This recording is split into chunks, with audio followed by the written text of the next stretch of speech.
Donc, il est vilain, il souffre, il bave.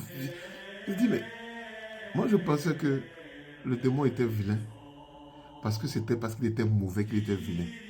Non, je vais vous donner la révélation aujourd'hui. Vous savez, les démons, ce sont les fils des anges et des hommes. C'est-à-dire, si vous voulez, c'est des esprits désincarnés. Mais il y a un secret que vous devez savoir aujourd'hui.